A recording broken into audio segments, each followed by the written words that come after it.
Bonjour et bienvenue sur la mécanique universelle. Alors aujourd'hui nous sommes dimanche 18 septembre 2022 et je continue la lecture de ce livre L'Utopie qui regroupe de nombreux textes relatifs à l'utopie depuis Thomas More, voilà, en passant par Morelli, Hugo, Claus, Wells. Et donc j'étais sur le 17, le chapitre 17 sur Fourier. Et donc là j'entame la lecture de l'extrait que l'auteur Frédéric Rouvillois a choisi de nous donner. Alors, je lis, je découvre en même temps et je commente, enfin, j'extrapole, on va dire. Voilà, et je pars un petit peu. C'est en lien avec la théorie que je développe sur la mécanique universelle. .net, le site. Alors, j'ai pris conscience que ma colère est souvent en avant ces jours-ci. Je ne sais pas pourquoi, ça fait un petit moment. Bon, de toute manière, on retrouve ces moments de colère sur la mécanique universelle, de révolte en somme. Hein. C'est même pas de la colère, c'est plutôt une sorte de révolte par rapport au monde. Voilà, je, euh, que je trouve un peu euh,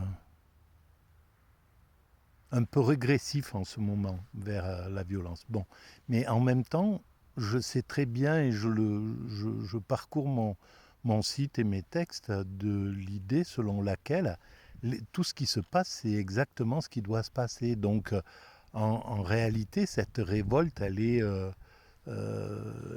plate, quoi. Elle tombe à l'eau, hein, parce que le monde est parfait dans le, tout en étant perfectible, il est parfait tel qu'il se déroule, quoi. Les choses qui se passent doivent se passer ainsi. Alors, lorsque je critique, par exemple, le néolibéralisme, le néolibéralisme, il a une vocation énorme. Et si c'est lui qui s'est imposé, c'est qu'il devait s'imposer. Quand je critique les hommes politiques récents, qui correspondent à cette période néolibérale, c'est une critique qui se voudrait constructive en fait, qui voudrait éveiller. C'est un peu comme si je leur parlais et que je leur disais, bon, s'il vous plaît, donnez des bonnes conditions aux populations, réfléchissez en faisant... réfléchissez en termes de peuple, etc. Mais en même temps, je connais la difficulté de leur entreprise et je les trouve beaux. Voilà, pour moi, ils sont, voilà, tout le monde est dans, même, voilà, quand je m'attaque au narcissisme, ben, c'est les êtres humains qui sont dans cet état psychologique sont aussi beaux que tout le monde, quoi. Voilà, c'est ça. Il n'y a pas de... C'est une révolte pour faire bouger les lignes, mais c'est en aucun cas de la violence ou de la haine envers... J'ai aucune haine envers qui que ce soit ou envers quel système que ce soit. C'est... Voilà, au contraire, mais je le fais pas assez passer, et là j'en suis vraiment conscient. Et heureusement, des anges gardiens me le rappellent. Alors, je commence la lecture. Il n'est aucun sujet qui s'allie mieux à la politique. L'aperçu des armées harmoniennes et de leurs prodiges industriels doit y tenir le premier rang. Alors là, c'est Fourier qui parle. Hein. Donc il parle d'armée harmonienne. Donc je suppose qu'il veut parler des armées de l'harmonie. C'est un petit peu comme si c'était des armées combattantes euh, au lieu de faire la guerre, elles travaillent à l'harmonie. Enfin, c'est comme ça que je le comprends. On va voir à la suite de cette lecture. Terminons donc nos esquisses en donnant le chapitre 5 aux descriptions des travaux et prodiges des armées attrayantes et le chapitre 6 aux théories de régime harmonien sur les subsistances dont la sage distribution est le point essentiel en politique.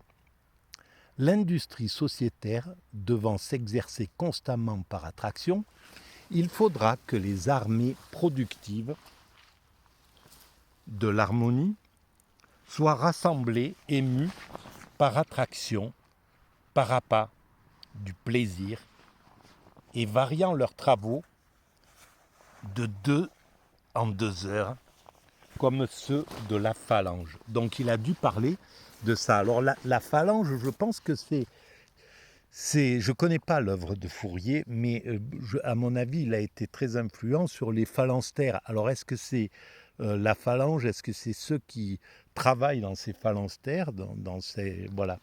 Et je crois qu'il a influencé beaucoup même d'industriels utopistes du 19e siècle qui ont essayé de créer les conditions dont il parlait pour les ouvriers, pour le peuple, etc.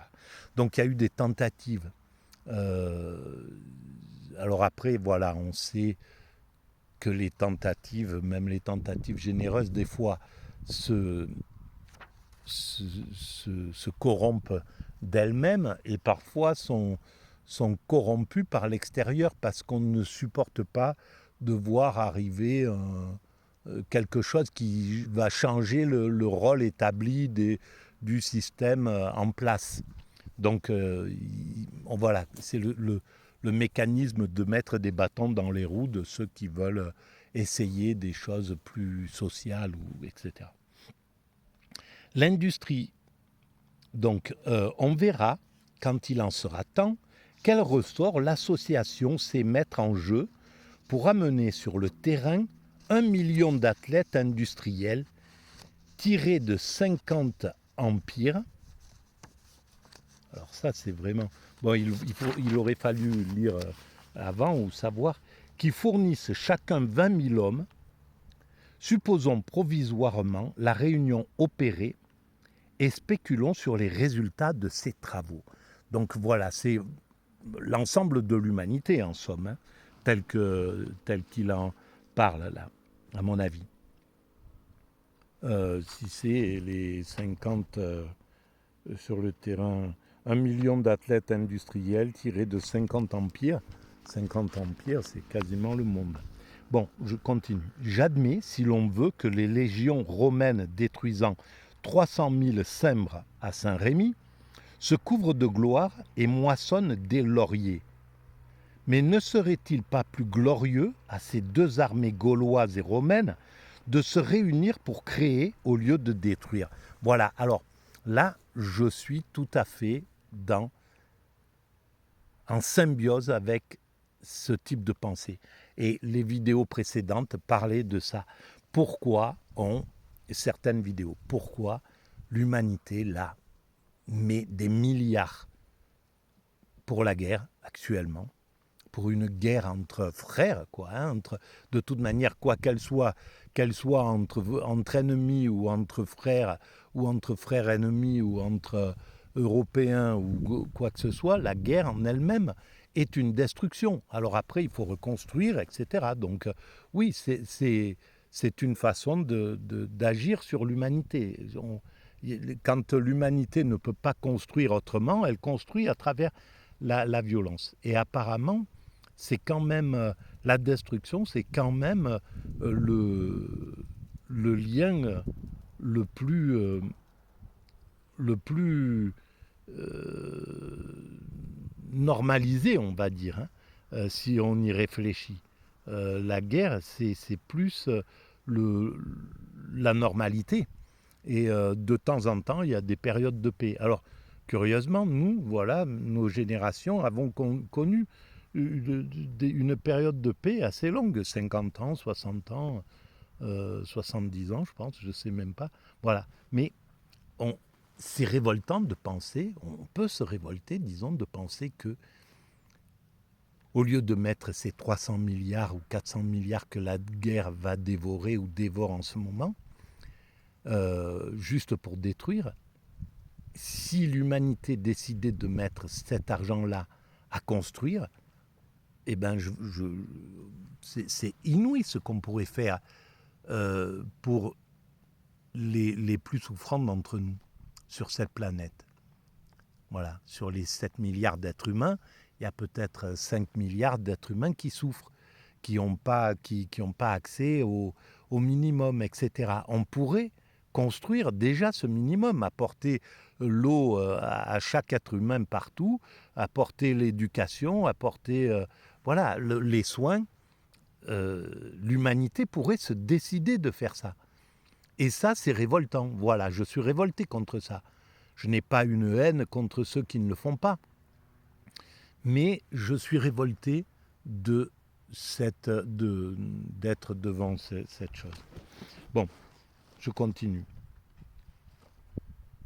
Alors, de se réunir pour créer au lieu de détruire, de se distribuer d'Arles à Lyon et jeter dans le cours d'une campagne 30 ponts de pierre sur le Rhône, élever sur tous ses bords des digues pour sauver de précieuses terres qu'il emporte chaque année. Une telle gloire, ce me semble, vaudrait bien les moissons de laurier de nos héros, dont la Réunion ne laisse toujours qu'une moisson de cyprès aux contrées qui sont le théâtre de leurs exploits. Bon, déjà, on voit qu'il écrivait très bien ce Fourier en même temps. Et je comprends cette colère. C'est vraiment... Il y a quelque chose... C'est tellement juste, quoi, voilà. Et il faut qu'il y ait ces êtres humains qui soient en colère. C'est normal. Ça fait avancer l'humanité. Alors, donc, on objecte, si les armées harmonieuses peuvent en une campagne exécuter ces prodigieux travaux, que restera-t-il à faire pour la campagne suivante? Plaisante question. Tout est à faire en industrie. Il faudra au moins 100 ans d'efforts de ces grandes armées pour recouvrir de terres végétales et reboiser les montagnes des Alpes et des Pyrénées, que nos savants ont laissé déchausser pour nous conduire à la perfectibilité des attractions métaphysiques. À la perfectibilité des attractions métaphysiques. Oh oh! Eh bien, c'est très intéressant. Ben oui, bien sûr. On pourrait penser que si on fait déjà tout...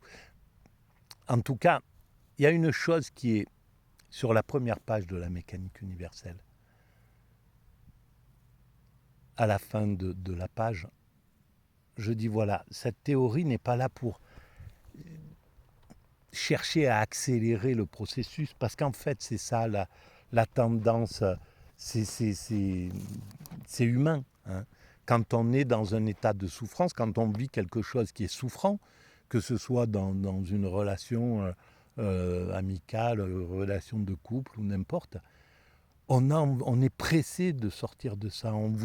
Alors on s'y prend très mal et on voudrait bousculer les choses avant de les comprendre en fait. On voudrait que l'autre ou que soi-même comprenne bien plus vite que ce que nos esprits nous permettent de faire. Et c'est pareil pour l'évolution de l'humanité. On voudrait qu'elle aille plus vite, que ça aille plus vite. Mais en fait, on ne peut pas. Voilà. L'humanité a son rythme et il faut respecter ce rythme d'une certaine façon. C'est ce que j'écris sur la mécanique universelle. Les tentatives d'accélérer ces rythmes, ben, par exemple les phalanstères en sont, hein, c'est voilà, ou je sais pas moi, la cité radieuse voilà, tous ces grands utopistes ont voulu accélérer les choses. Alors au final, ils l'accélèrent parce que le travail, par exemple, du Corbusier, euh, ce, ce qu'il a influencé tout au long de son existence après, c'est énorme. Voilà, mais c'est clair qu'il voulait, si on lui avait donné le pouvoir, il aurait été un petit dictateur qui aurait peut-être tout rasé pour faire quelque chose à son goût. Donc heureusement que l'humanité freine ces évolutions quand elles essayent d'aller trop vite, et donc au final, tout est parfait dans le meilleur des mondes. Voilà, c'est ce qui sort de ça. Alors, il faudra au moins 100 ans d'efforts de ces grandes armées pour recouvrir de terre végétale et reboiser les montagnes des Alpes et des Pyrénées que nos savants ont laissé déchausser pour nous conduire à la perfectibilité des abstractions métaphysiques. Alors, reboiser, recouvrir de terre végétale, c'est quand même drôlement avant-gardiste. Et c'est bien le lot de ces êtres humains-là. Les, ce type de personnes comme Fourier, qui sont pas des universitaires euh, simples, quoi. Hein. C'est des écorchés et des hyper créatifs, et donc ils ont des imaginations qui sont extraordinaires, mais même si elles ne correspondent pas au moment, etc., même s'il faut 100 ans, 200 ans, 300 ans pour pour en faire quelque chose ou pour pouvoir les récupérer, mais en tout cas, euh, leur potentiel, il est vraiment intéressant. Et il y a beaucoup de personnes comme ça qui sont des hyper créatifs, qui n'ont pas eu la chance de faire des études et qu'on n'écoute pas, à qui on ne donne pas assez le, le, la chance de pouvoir exprimer tout leur potentiel. Et c'est un gâchis, c'est vraiment... Bon, je ne pense pas qu'il y ait un gâchis, parce qu'au final, on finit toujours par donner sa substance, ce qu'on a. Des fois, ça passe par la souffrance, ça passe par des années de souffrance. Et à un certain moment, ça se débloque et on voit que même la souffrance qu'on a vécue, elle a été tellement importante pour ce qu'on a à dire après. Voilà, des fois, on se réveille tard, on commence à créer à 40, 50 ans. Voilà, ça a pas de... C'est pas important, quoi. L'important, c'est de pouvoir le, exprimer tout ce potentiel. Et c'est triste de voir la souffrance que ça induit quand on ne peut pas le faire. Et on aimerait vraiment faire quelque chose pour ça, mais c'est difficile. Conformément à la thèse de dualité et contre-essor du mouvement, l'association... Oh, il y a une fourmi là qui vient lire avec moi. L'association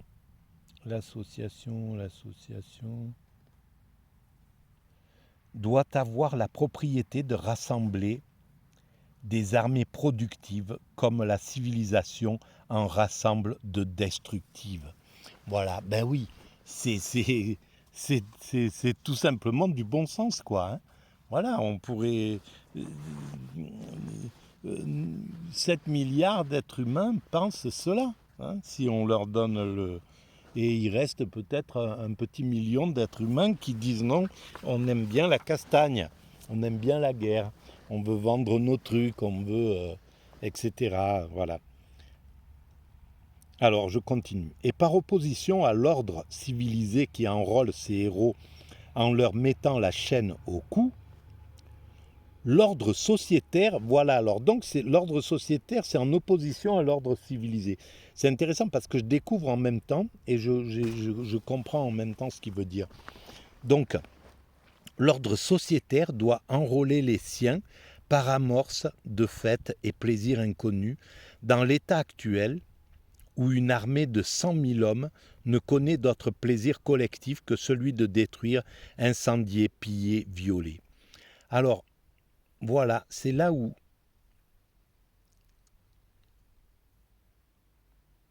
il y a des dépenser. Ça serait intéressant de savoir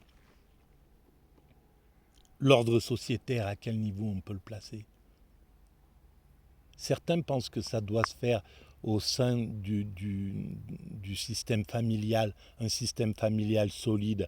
Et je pense qu'ils ont raison, ceux qui pensent comme ça.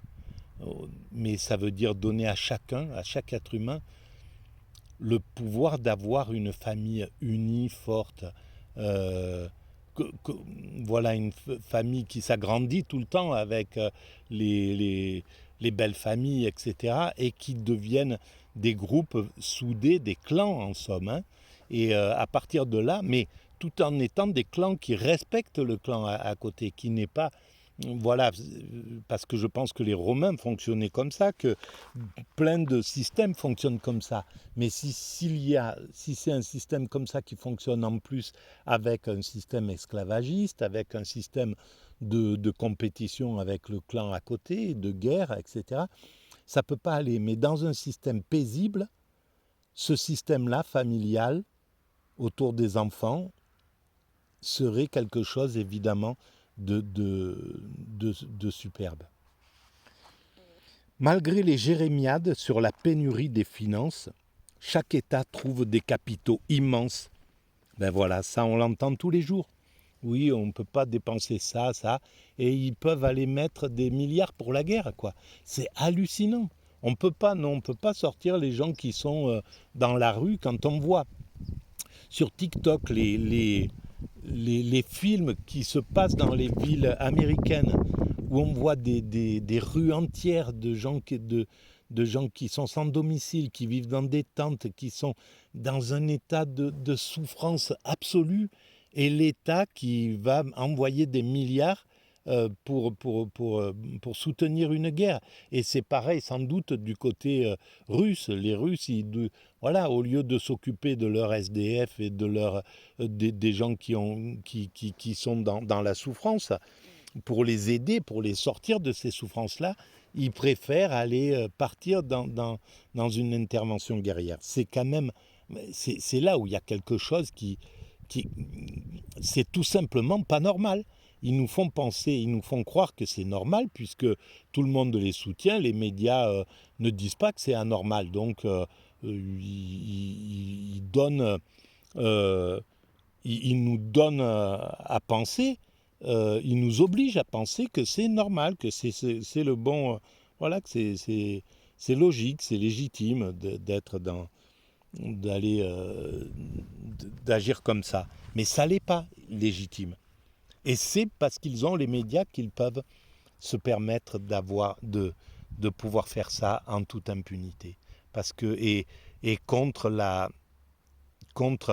l'état d'esprit du peuple. Le peuple ne soutiendrait jamais quelque chose comme ça.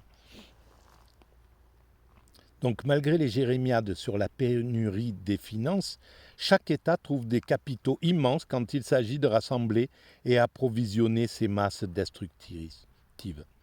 J'ai ouï dire à un ingénieur russe qu'au siège de Rustchuk, en 1811, chaque bombe lancée sur la ville coûtait à la Russie 400 francs, par suite de frais de transport.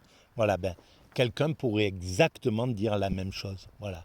Les médias pourraient tout à fait dire, voilà, chaque bombe qui est tirée, qu'elle soit côté russe ou côté occidental, ça vaut tant. Voilà. Et ça c'est l'équivalent de, je ne sais pas, ça vaut peut-être 600 000 euros, j'en sais rien. L'équivalent de construire 600 écoles dans des villages qui en ont besoin, 600 dispensaires, 600, un hôpital, voilà, enfin, c'est incroyable, quoi. Que de dépenses pour la destruction des hommes et des édifices. Quel fortuné changement serait-ce qu'un ordre de choses qui rassemblerait pareille masse d'hommes pour des travaux utiles. Là, ils sont 150 000 hommes contre 150 000 hommes. Regardez ce que feraient 150 000 hommes courageux, parce que c'est des gens courageux qui sont là, qui sont obligés d'être courageux pour certains. Mais sinon, c'est c'est les plus courageux des hommes hein, qui font la guerre, il ne faut pas se leurrer. Il faut avoir quelque chose de bien particulier pour ne pas pour ne pas devenir fou sous les bombes, sous la peur, etc., etc. Donc, imaginons ce que feraient 300 000 hommes pour aller aider à amener de l'eau, de l'électricité en Afrique, là où il y en a besoin. Ou je ne sais pas, ailleurs, hein, voilà. Pour aller aider les populations qui souffrent. C'est tout simplement incroyable, quoi. Voilà. Et là, elles travaillent à se détruire, et à se détruire comme savent le faire les Occidentaux, avec une méchanceté absolue, c'est-à-dire avec une cruauté qui va, voilà, la destruction totale, quoi. Hein. Comme celle qu'on a connue en 14, comme celle qu'on a connue en 39, comme celle qu'on a connue au Vietnam, comme celle qu'on a connue en Algérie, etc. On est capable de tout raser, de tout détruire, de tout. Voilà, on a ce côté-là. Et quand c'est deux Européens qui se tapent, eh ben voilà, ça donne 300 000 morts, ou je ne sais plus combien, 30 000 ou 30 millions de morts à la guerre 39-45. Voilà, et des ravages sur toute l'Europe et pratiquement sur tout le monde. C'est vraiment sur ce souhait que les sceptiques s'écrieront « Belle chimère, conte de fées, illusion d'une harmonie qui n'est pas faite pour les hommes ». Voilà, alors oui, c'est vrai, puisqu'elle ne se fait pas, elle n'est pas faite pour les hommes actuels. Elle n'est pas faite pour les hommes peut-être encore pendant 100 ans, 200 ans, 300 ans, 400 ans. Mais à un moment, cette harmonie, elle correspondra à l'état d'esprit des hommes du moment. Peut-être dans 3 siècles, dans 4 siècles, dans 5 siècles, dans 1000 ans. Peu importe, l'humanité a le temps. Mais à un certain moment, c'est pour ça que sur la mécanique universelle, j'affirme que l'humanité est destinée à atteindre son ultime perfection, la paix universelle, le fonctionnement universel, un monde absolument propre, écologiquement parfait, et l'accession au dernier degré de la spiritualité qui est l'extase, l'éveil, la sagesse, l'amour absolu, peu importe comment on l'appelle. Cette branche d'illusion, armée industrielle, sera une des premières à se réaliser dès la fondation de l'harmonie. Parce que la jeunesse élevée en civilisation a beaucoup de penchants pour la réunion d'armées. Et que, n'ayant pas été façonnée à l'agriculture harmonienne, elle y tiendra moins dans le but qu'une génération qui y aurait été habituée dès l'enfance. Elle courra d'autant plus avidement aux grandes et brillantes réunions. 3 motifs entraîneront fortement à ces armées industrielles dès le début de l'association. La campagne s'y passe en divertissement autant qu'en travaux. Voilà ce qu'il propose à la population. En fait, c'est vraiment très intelligent. Voilà. Permettre aux hommes de travailler pas plus que autant de temps qu'il peut se divertir. Une journée de 8 heures, admettons, on a 8 ou 9 heures, 10 heures de soleil dans une journée de vie active, eh bien on travaillerait 4 heures et 4 heures de loisirs. Voilà, c'est ça. 4 heures de divertissement, de plaisir, de joie, d'autre chose. Et ça suffirait à l'homme. Et on ira là-dedans. Et malgré le fait que là, actuellement,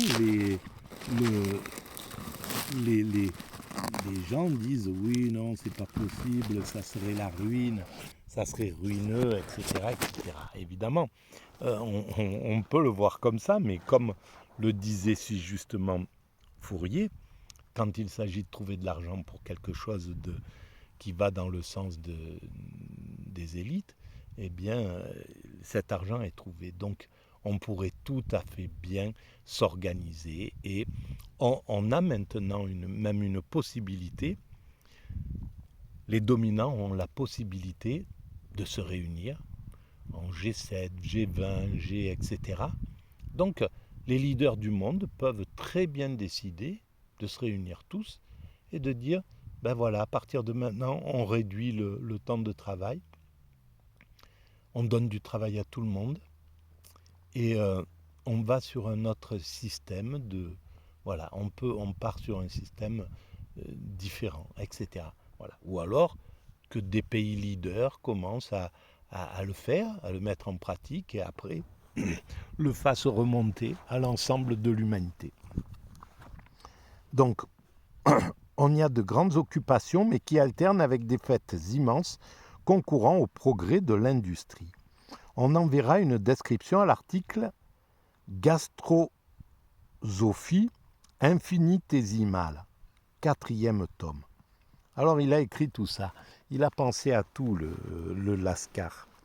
Si l'on voulait passionner pour l'état sociétaire tous les jeunes gens, tous les sybarites et surtout les femmes, parce qu'il était en même temps vraiment féministe, je crois, ce Fourier. D'ailleurs, voilà, en tant qu'ultra-progressiste, je comprends qu'il le soit. Tous les grands progressistes ont tout de suite, et depuis longtemps, on pense que l'égalité homme-femme est quelque chose de fondamental. Il suffirait de donner dès à présent ces tableaux. Ça, c'est le 1. Le 2. L'on n'y a rien à souffrir des injures de l'air dans ces travaux-là. Chaque détachement étant abrité en travail par de bonnes tentes, logées dans les camps cellulaires des phalanges voisines de son travail, conduit en voiture le matin au lieu du travail et ramené de même le soir en cas d'éloignement. Alors, il faut bien penser que ça a été écrit en 1840 ou 20 ou je ne sais pas, bon, au 19e siècle, à un moment où la condition ouvrière, c'est l'esclavage le plus total. C'est hallucinant. Pardon. Excusez-moi.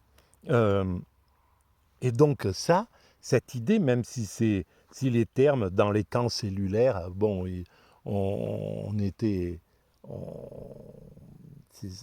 mots n'ont plus du tout le même impact, mais ce qu'ils voulaient dire, c'est que les ouvriers puissent être bien logés, nourris, abrités, etc., qu'on aille les chercher, qu'on les ramène, voilà, qu'ils soient complètement pris en main par la société, voilà, et qu'ils soient heureux d'aller au travail. Le 3. L'avancement y est assuré au mérite par des méthodes fixes. Par exemple, une décoration de service effectif est aussi régulièrement distribuée que celle des chevrons dans les régiments et classée par croix à 1, 2, 3, 4, 5, 6, 12 branches, selon le nombre des campagnes. Alors ça a été mis en pratique en URSS, c'était le stakhanovisme, je crois. Voilà, il y avait ce côté où on décorait. Alors, il faudrait savoir vraiment si ça fonctionnait, comment ça fonctionnait. C'est vrai que c'est un autre moteur. C'est pas le moteur que prône le capitalisme ou le libéralisme. Le libéralisme, plus tu travailles, plus tu gagnes des ronds. Voilà, c'est le principe et avec ça, tu fais ce que tu veux. Donc, est-ce que ça a fonctionné ? Ça n'a pas fonctionné. Il faudrait avoir vraiment une vision claire de ce qui s'est passé en URSS pour voir ce qui était négatif, ce qui était mal vécu, ce qui était bien vécu, etc. Est-ce que ça pouvait jouer ou est-ce que les gens, on dit peut-être, ils nous prennent pour des andouilles, quoi. Donc ils n'étaient peut-être pas d'accord pour que ça soit une médaille qu'on leur accroche au truc. Voilà. Alors là, je pense que de toute manière, le communisme, dans ce sens, a commis des erreurs. Et dans ces erreurs, il y a le fait de ne pas avoir mis la liberté en même temps que l'égalité et la liberté d'entreprendre, etc. en même temps. Voilà. Après la 12e, on est par le fait promu au rang de paladin ou paladine. C'est avancement de fait et de droit, mais non de faveur. Il en est ainsi de toutes les méthodes employées en harmonie. La faveur n'y est d'aucune influence. On en a vu la preuve à l'article 352. Récompense et lustre des savants et artistes. Il a pensé à tout. Incroyable ce Fourier. Je pense qu'il a influencé tout le XXe siècle. Il a influencé tous les voilà, les marxistes. Donc, quand on pense que quelques écrits comme ça, ce que ça a fait rayonner, et je pense qu'il y a encore, on ira vers ça, on ira vers des récompenses qui seront à un certain moment. Ce qui a été proposé là rencontrera le niveau de conscience de l'humanité future. À un certain moment, le niveau de conscience ne cessant de progresser, d'évoluer, à un certain moment, il sera apte, le niveau de conscience, à accepter ce genre de